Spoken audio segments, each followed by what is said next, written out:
I'm like, I feel like, am I a bit like leggy. thigh-y? You are a bit thigh, but you've been working out. You've been but working the hard. Camera angle, I feel like Well, I can't even sit up straight because I'm not even in the shot. And look, maybe we want it to be lower. Do you know what I mean? And then it's a little high and shooting down. yeah, this one. And then we can. No, that's good.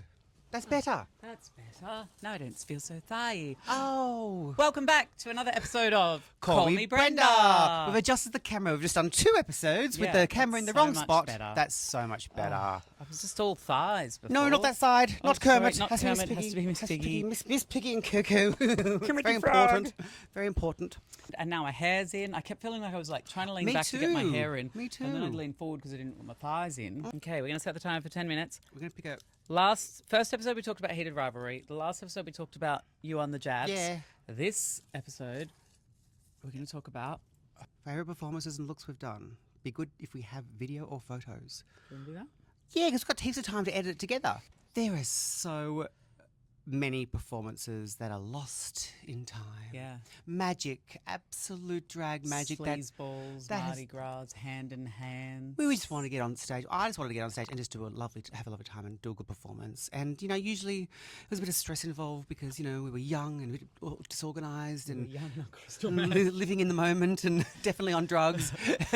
And so we didn't get it filmed. I am sorrowful for the loss of those performances, but glad that they're out there in the mist and they live in the hearts and and the hearts and minds minds of the people who that saw it. may or may not remember them. Yeah.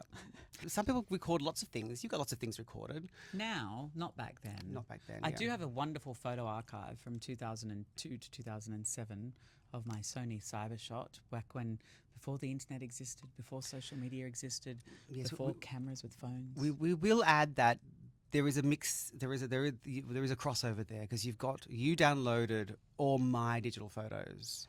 Yeah, there's some of yours, but I don't know if I have all of yours. No. I've got a few of yours. Mine are all I've got a box. One thing I did do is I recorded my entire drag journey in photos. Mm-hmm.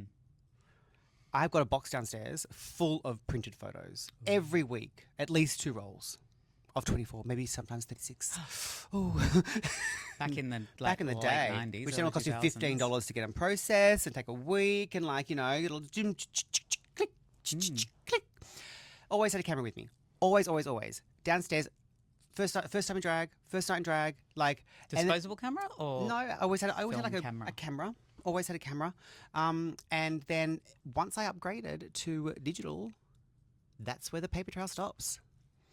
But that's where my paper trail begins because I'm a digital hoarder. Yeah. So yeah. I've got and luckily you are because you've got some of Yeah. my digital footprint as well. favorite shows or performances Well, or looks. I do have my one-woman shows that I did. I did 2 one-woman shows at somewhere, just for my own benefit, My little show that I did in London where I did Whistle Down the Wind.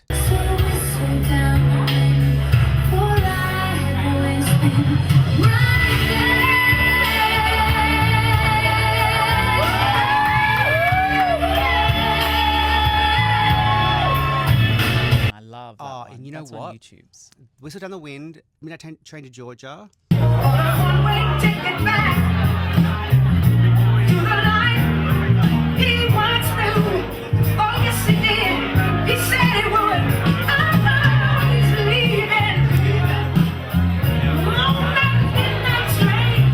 I think those 2 are on YouTube, but there is others. There's the rest of the show, and it's on a CD, and I don't know where that CD is. Like a DVD. Like a DVD, and no, a CD. Oh, like the files are on a CD. The CD, yeah, and they were on my computer. It was before Dropbox. It was before all that stuff, and I don't have it digitized. Where the other one, You'd have to find. Would you know where the CD is? I don't know. And I think the last time I tried, who even has a CD player anymore? You put into your little hard drive into your computer. Step 1, find the CD. Yeah, I know the last time I tried to look at it when I had a hard drive, like a little CD thing in my computer, it didn't work. Oh, okay.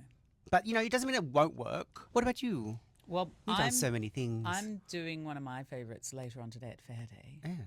which is the opening number from Sydney World Pride. The gays, the bis, the lesbians, the he, she, theys, and NBY.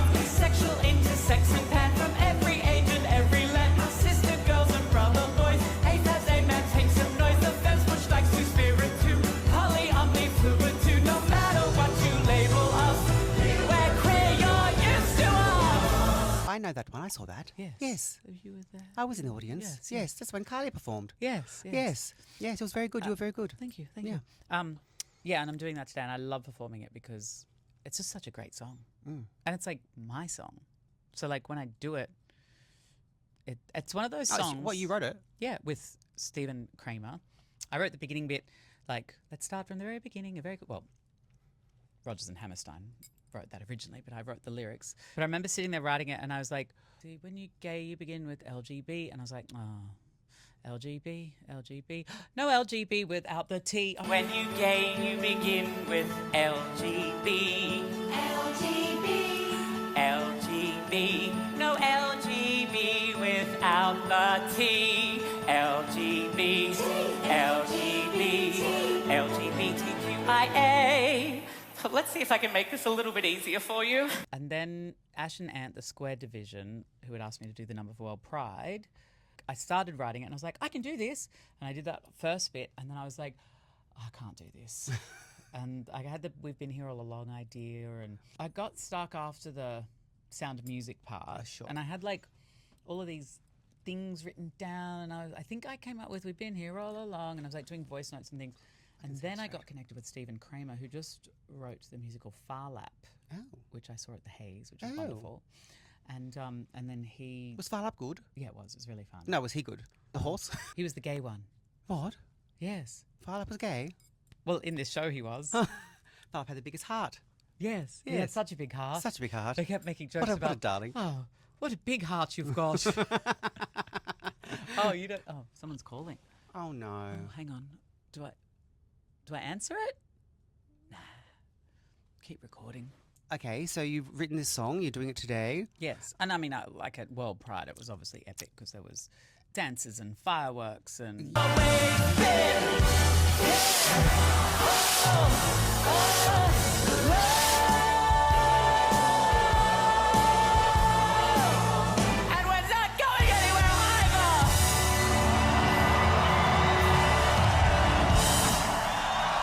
Yeah, like I that remember it being live epic. I television. didn't realise you had written it. Yeah. Yeah. Well, Stephen did all the heavy lifting of the second half.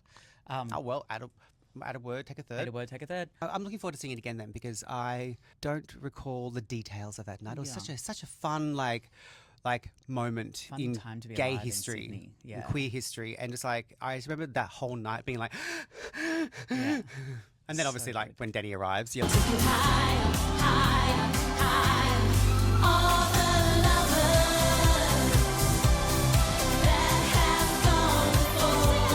like, oh well, that's just the biggest gay explosion ever. That could be Jack, Oh, maybe. because it's 5 and he's picking us up at 5. Have a look. Hold, please.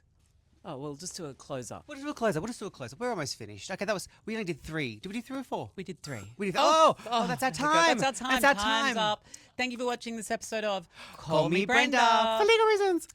We'll see you next time. Sometime. Yeah. At in a some different point. look. Yeah. Bye. Bye.